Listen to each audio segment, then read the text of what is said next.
Order this meeting of the Southeast Polk Board of Southeast Polk Community School District Board of Directors on September 4th, 2025 at 5:30 p.m. Roll call, please. Bridget. Here. Chad.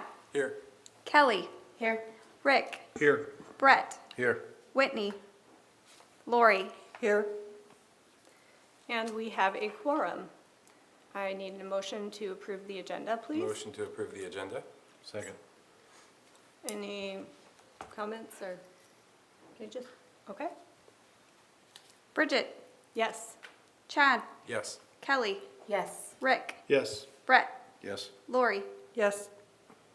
All right, please stand for the Pledge of Allegiance. Allegiance to the flag of the United States of America and to the republic for which it stands, one nation, under God, indivisible, with liberty and justice for all. All right. Do I have a volunteer to read the district vision and mission? Then I'll jump at once. Yeah, let me get to it. Yeah, Southeast Polk will learn, lead, live, success for college, career, and civic life, and engage all students in learning a challenging curriculum delivered through quality instruction. Thank you. All right, now we will open for public comments. First, I want to welcome a special group. Tonight we are honored to welcome some special guests from the Rams Rising Referendum Committee. This dedicated group of volunteers worked tirelessly to gather the necessary signatures that allowed us to move forward in the referendum process. We are grateful for their efforts and commitment to our district. At this time, I believe they have something they would like to present. Please come forward.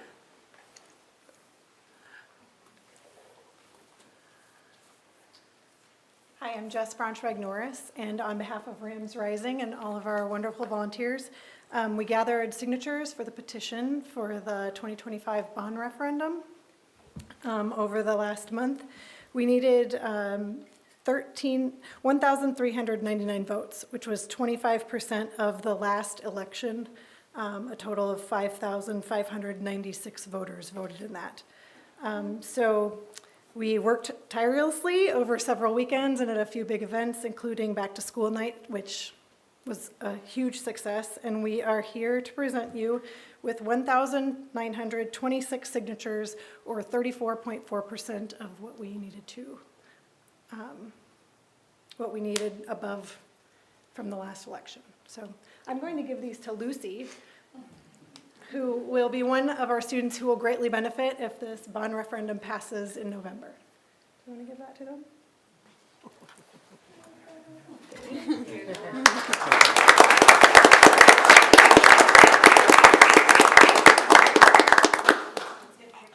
Oh, yeah. Do you want us to just? I told you. We do this every time. Get used to it. I guess so. Are we staying there, or? Yeah, would that work? You guys want to stay back there and we'll have the. Whatever you guys, it's your picture. Well, we're figuring things out new in the new spot because I can't do this very much.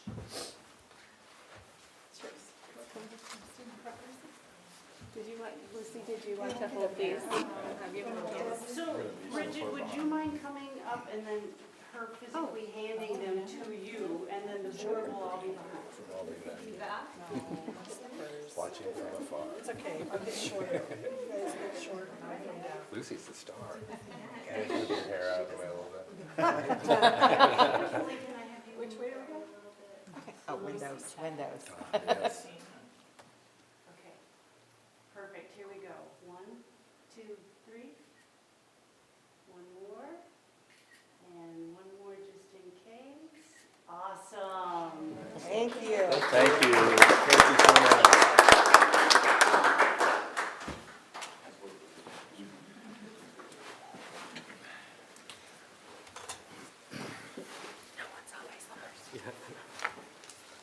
That's a lot of paper. Wow, great job. On behalf of the entire Southeast Polk Board, I want to thank you and the others who couldn't be here today for your time, your energy, and your passion for Southeast Polk. It's because of your efforts that we will be able to take this important step forward together. We're grateful for your leadership and honored to accept these petitions tonight. All right, thank you. Right, we'll open for any other public comments. Do we have anyone else who'd like to submit any comments? Okay. Seeing that we don't have any additional public comments, we'll move on to the consent agenda. Motion to approve the consent agenda. Second? All right, we have a motion and a second. Any comments or input, questions? No, I'll just, why not speak about transportation? But since I was probably the most vocal, and I appreciate the administration going back and looking at this, I just think for the future of the district, this is going to be a beneficial, We're on the consent agenda. huh? We're on the consent. Oh, I thought it was, never mind. I'll hold my comments for the next one. Thank you. Okay, so we just have a first and a second. Well, go ahead. Okay. Chad, Yes. Kelly, Yes. Rick, Yes. Brett, Yes? Lori, Yes. Bridget. Yes. Okay, moving on to old and new business. First is our public hearing, plans and specifications for the Transportation Department facilities. Public hearing. Oh, Give the time. oh, Give the time. shoot. I'll open the public hearing at 5:37 PM. Can anyone, any comments from the public? I'll give it a minute.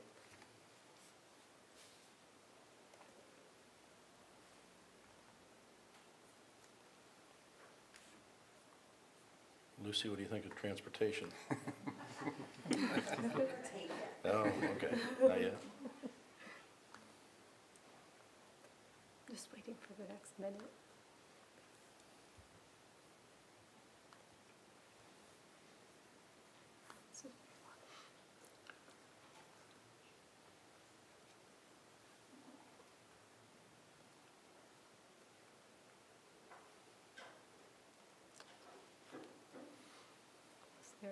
All right, I'll close the hearing at 5:38 PM.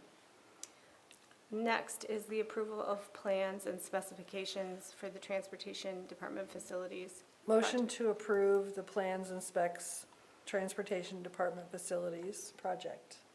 Second? All right, thank you very much. Do we have any comments or conversation? No, actually. Just teasing you. No, I just want to thank administration for taking this back and reviewing it, looking at it, and making sure that we have the necessary equipment and facilities just overall. Moving it from 6 to 8 bays is going to obviously last us for a long time, and it'll serve the district well. So thanks for taking it back, and hopefully the board will vote for this. Any other questions or comments? All righty. Kelly, Yes. Rick, Yes. Brett, Yes. Lori, Yes. Bridget, Yes. Chad. Yes. All right, now we just need a resolution ordering a bond election. Motion to approve resolution ordering the election on the issuance of $51 million general obligation school bonds. Second. Go ahead, Rick. Thanks. All right, we have a first and a second. Any comments, questions? No, just thanks to the group again for your time. Yeah. Yeah, thank you. It's a lot of effort. Thank you for doing all that. Okay, Rick, Yes. Brett, Yes. Lori, Yes. Bridget, yes. Chad, Yes. Kelly. Yes. Next item is the middle school project, minor hardscapes, final completion. Motion to approve the middle school project, hardscapes, final completion. Second. All right, any questions or comments? No? Okay. Brett, Yes. Lori, Yes. Bridget, Yes. Chad, Yes. Kelly, Yes. Rick? Yes. Rick. Did you say, I can't remember because the answer now. I said yes. Okay, It passed. okay. So, do I go ahead with item E? Yes. Okay. Item E, the award bid for the baseball and softball improvement project. We need to make a motion. Oh, I think he's going to speak first. You gotta make a motion to yeah. open it. oh, okay, I make a motion to reject the bids. Second? Okay. okay. Mr. Berger? Okay, that's exactly what I was going to say, which is the administration has actually moved to recommend that the action on this be changed from an acceptance to a rejection after reviewing bid documents again. Felt that there were some ambiguities and that it was in the best interest of the district to go ahead and reject all bids and go back out to bid immediately. So, if any questions, happy to answer those. I don't think there's been a second. I'll go ahead and second that. I Second. second it. What did you? Yeah. Chad did. If you want it, though. No, I can't hear you today, and I'm not following anything, so let's just, yeah. My only question, and I know you have no control over this, but just the completion date. I know I've been informed by Dr. Lepnick that it's the end of March, but We're still anticipating that, Yeah. we're still anticipating, certainly in advance of the start of the competitive season. So Right. we'll be hitting the street again with the same substantial completion date. yeah, because, as a former coach in this area, you use that fields for spring ball and you use it for a lot of things. And Right. I don't think there's a plan B of another field they could use the size that they need. They can't really go to a little league facility or anything like that. They have to, Right. um, And we've certainly, that's certainly a concern for everybody, Yeah. even as we went into the project, the way that it was bid. And we'll certainly be working with our partners both on the design side and once we enter into a contract with someone, we'll certainly be doing everything we can to try and continue to kind of put the screws to things and Yeah. move it forward as the just best we hope, can. just hope for good weather. Exactly, exactly. So, quick question, so rejecting it now, if we get the same companies to bid again, and it puts us in the same thing, Actually, what ended up occurring was, quite honestly, a procedural issue. The way that the bids were submitted on the bid forms, it left some ambiguity. Essentially, what happened is we ended up with one bidder who did not provide a base bid. The project was set up with a base bid and then several alternates, one for lighting and one for an alternate type of field turf, or of turf product. One of the vendors couldn't provide both options of turf, so rather than provide a base bid, which all of the other bidders did, they included all of their numbers in one of the alternate line items, which essentially raised the question of, did they bid the same project as everybody else, or did they not bid the same project as everybody else? And after going back and forth with council and whatnot, we felt it was just generally in the best interest. We reject bids now. That way, we don't have folks sort of saying, well, you should have given it to me, you should have given it to me.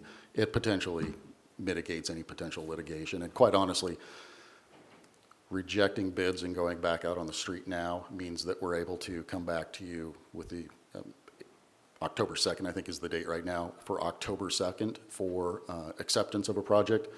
Whereas the other ways, quite honestly, there's probably a good chance that we could find ourselves, if somebody wanted to go that route, we could find ourselves having an injunction filed, something like that, where it could actually take 2 or 3 months for us to be able to get back out on the street. And we felt that it was probably the most conservative thing to do, just reject them, get right back out there, and then drive for the end of March for that completion date. Are you adjusting any of the language in the RFP to kind of take away the possibility of those ambiguities getting cleared up? This Yes, RFP? yeah, Okay. absolutely. Yeah, we'll be working with the design team to make sure that the way that it goes back out on the street is explicitly clear and everybody, it's an apples to apples Okay, game moving yeah. forward. Yep. Thank you. Thank you. Yep, thank you. Okay, Need to vote on it. do we need, okay, that's what I was going to ask. Okay. Bridget, Yes, I accept the rejection. okay. Motion is to reject the bids. Yep. So yes. Correct. Chad, Yes. Kelly, Yes. Rick, Yes. Brett, Yes. Lori. Yes. Okay, I just had to make sure I had that right. It's confusing. It is. Okay, topics for discussion. I'd like to invite FCCLA to come up and give us an update, or Mr. Pettit to come up and give us an update. We have some guests from FCCLA. I do. Thanks, Board, for having us here tonight. I'm going to introduce Amy Marasco. She's one of our family consumer science teachers at the high school. She started our FCCLA chapter when she came here. It's been about a decade. Is that about right? About a decade ago. So I'm going to have Amy come forward. She's going to introduce who she has with her, and then they will tell you about a great experience they had this summer. So, Ms. Marasco. Hi, everyone. I'm Amy Marasco. This is actually my 12th year here. Starting year 12, yeah. And I started our chapter of FCCLA here, and we have had a great history of attending our national conference. We're a small but mighty little group. Our chapter stands for Family Career Community Leaders of America. So it encompasses all of our family and consumer science topics for competition, but we also focus on community service and giving back and building leadership skills for our students. And this summer, we had a couple of kids qualify to compete at our national conference. Jennifer and Patricia Nimley are not able to be here because they're at driver's ed right now. But they took my child development classes this past school year, and then they were able to do, it's called Online Challenges. It's a 50-question multiple choice test, and it's timed, and they went up, I was trying to figure out how many kids they went up against. I think it's somewhere in the ballpark between 200 and 400 kids from the math I could do on how many kids I saw on the sign-up sheet. Jennifer placed 11th, and then Patricia placed 8th out of all those students. And then Mackenzie was able to go with them. So I placed 4th for my STAR event, which I had to prepare ahead of time. I did interviewing as a stage director, so I had to research all of like the different skills that go into going into an interview, and then also like going through the interview process like as a whole. So like I went in, they looked through my book of like all the research that I'd done beforehand, and then I presented it to them, and then they judged my interviewing skills based off of that. And then I got 14th in gold for my competitive event, which is like our STAR event. Oh wait, no. Competitive event is the skill event. So I went in, I only had my resume and like job application, and I went in, I gave them the thing ahead of time. They read through it really quick, and then they basically just gave me a spot on an interview right there. And I was interviewing for the same position, so a stage manager position is like the job interview category. So yeah. Awesome. Congratulations. Yeah, And then congratulations. Jen is Mackenzie's mom, and she went with me to help keep track of everybody, because there were 10,000 students at this conference, by the way. I should probably mention that. If you've ever been to the Orlando Orange County Convention Center, it's enormous, so that was an adventure. But yeah, Mackenzie did 2 separate projects with her job interview abilities and nailed it. She got 4th in the nation for her STAR event for freshmen, and then 14th in the skill interview, which could have been more age groups. So it's pretty impressive. Wow. That's Pretty awesome. competitive. That's all I've got. That's great. Congratulations. Yes. Thank you for sharing. Thank you. I had one more thing to say about Amy. I got a text in the middle of the night on the way back from Orlando. There was all sorts of flight delays, and Amy kept her cool. I think you ended up flying into Cedar Falls the following day, was that right? Waterloo. Waterloo the following day, and had to have somebody come and pick them up. But Amy did a great job of, not just the typical taking somebody to a national out-of-state event, but dealing with all of the, unpredictable, messes with traveling. So I just wanted to publicly thank Amy for her leadership and support and care that she provided the students that were there. So, thank you. Thank you.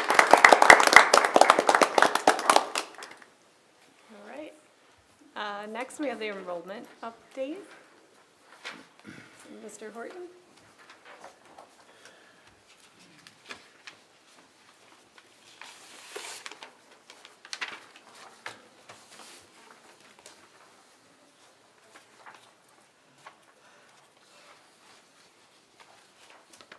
Good evening, Board. In front of you, you've got a whole bunch of different things for me, and that's kind of been the tenor of the year to this point. The first one would involve the form that looks like this. And it's not anything you haven't seen before, and I would say the same for all the forms I gave you. They're just updated ones. And, you know, we went from, I think it was 99, something like that last time, down to 17, plus 17 from where we were a year ago, which plus anything is great, but plus 99 feels a whole lot better than plus 17, that's for sure. The good part is we're not done, and hopefully that number will start to creep up. You know, the reason the number actually went down so fast and so far was that we had a number of elementaries who had yet to sort of let us know who's not coming back to school and who's moved to Sheboygan and who's gone all over the place. And those came in here about a week ago. So I went, oh, great. Hopefully we have some students that are coming in that'll counterbalance some of that. And we did, but obviously not nearly enough. But the best part is I don't think we have people who are leaving Southeast Polk because they are dissatisfied with what's going on here. I think people are leaving because people are moving. People are on the move for sure. Any questions about enrollment that I didn't get to? I tried to hit the high points of it as quickly as possible there, and we've got, you know, this piece of paper I've got, it's got marks all over it. But for the most part, our elementary class size is sitting around, it's hovering around 22, which is great. You know, anytime we start the year down to 56 kids from where we were a year ago in kindergarten is not great on enrollment, you know, when you start 56 kids behind where you were a year ago. So hopefully that number will come up, I hope. But again, time will tell, and we'll figure it all out, and that's enrollment at Southeast Polk as of right this moment. Fingers crossed. Pardon? Fingers crossed. Amen to that one, no doubt. I've been agonizing. I do this every year to myself, and whatever is this kind of stuff is what makes your hair fall out. And it does make you go, man, why in the world did I get chosen to do enrollment? Because you know, there's nothing you can do. You just have to count the numbers and make sure they're correct. And I've redone this probably 4 times in the last, since September 2nd, I've redone it 4 times and the good part is my numbers do match, and they are as close to being right as I can muster. But, you know, again, we'll see where this goes. And if I recall, it seemed like last year, either just before October, the beginning of October, just after it, we did have a drop last year. But how extensive that was, I don't know. I'm going to have to look at it. But if we don't have any more questions about that, I'll just give you a quick update on the other pieces of paper I left at your tables. And one is an overnight trip for the boys golf team, and the other is some research being done. I believe it's reading research. Yes, from Jennifer Apt from the junior high. Any questions about any of that? I know that I just kind of sprung it on you just now, but if we don't have any questions, all righty, thank you. Thank you. All right, technology update. Mr. Lyle.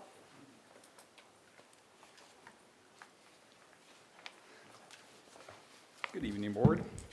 My first opportunity really to speak to you all, so thank you. To start off with, let me just take a deep breath, because when I think about technology update, it's like, man, it's a busy time and it's a busy department, and there's a lot of things that I sure can go into detail, but I'm just going to hit a few of the highlights tonight of kind of where we're at and what I've been doing and where we're heading. So, starting off a little bit for like last spring, we start our summer project really in the spring, where we start a procurement process for all of our Chromebooks, and this year we rolled out 2,500 Chromebooks.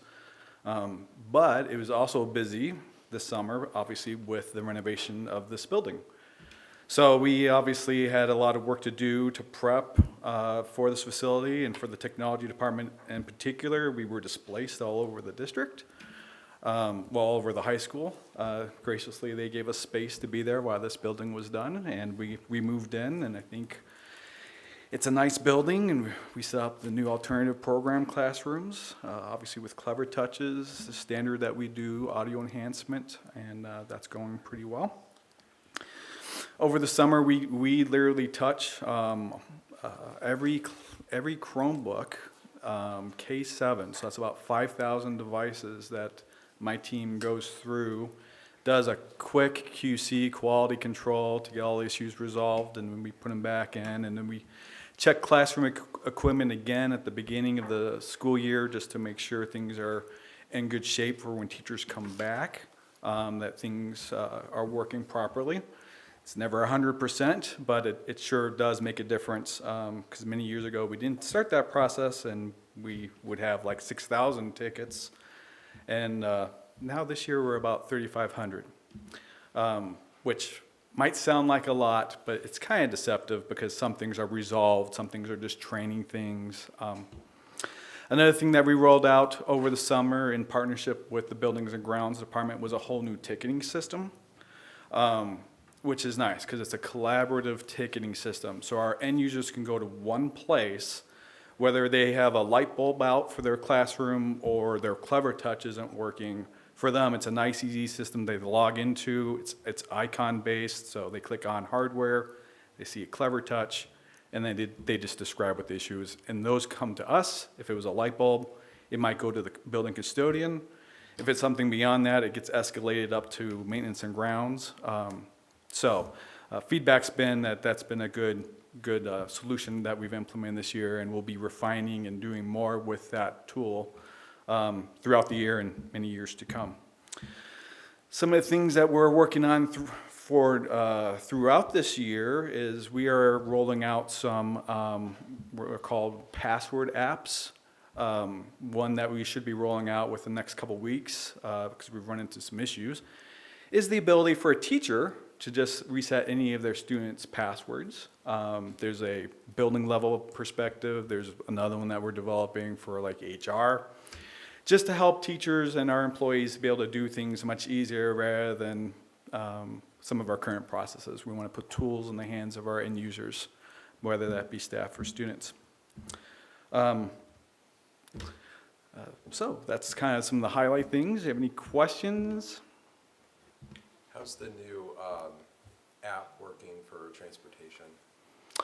You know, I can't speak a ton about that in terms of the technology department. We help facilitate a lot of the data information flows between like Infinite Campus and Traversa.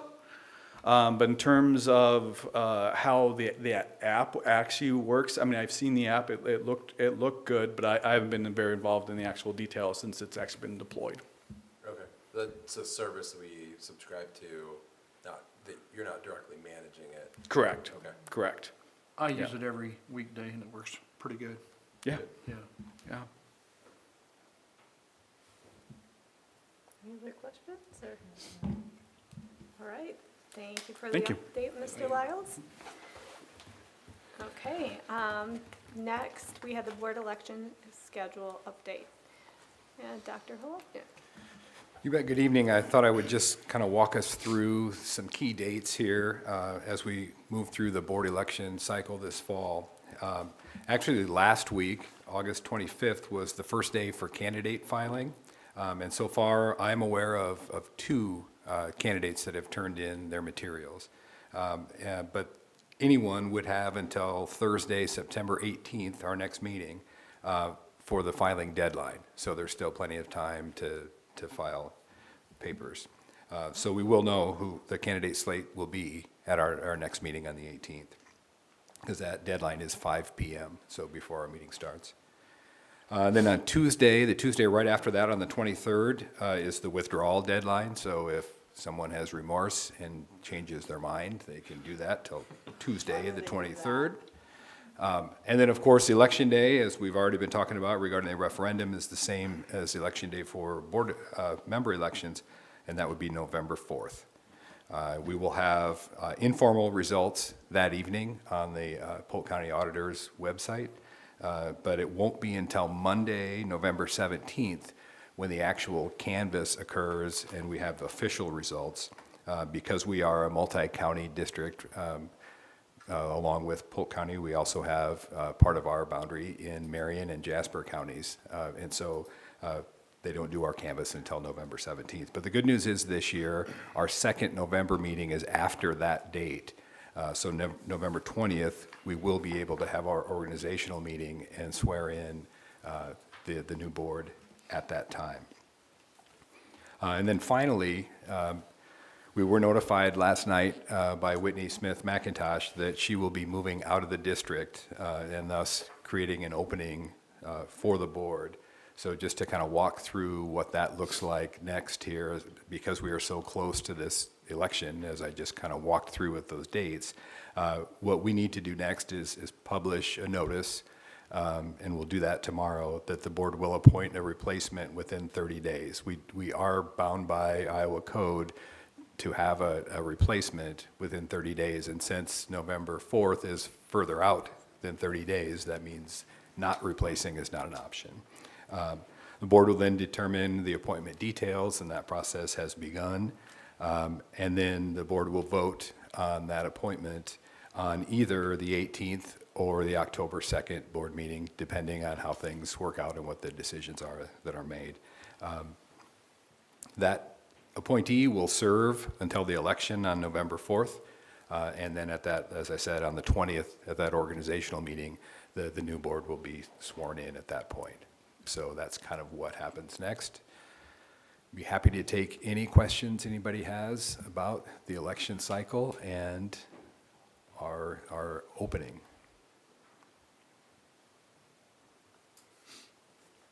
Seems pretty All straightforward. right. Thank you. Okay. Motion to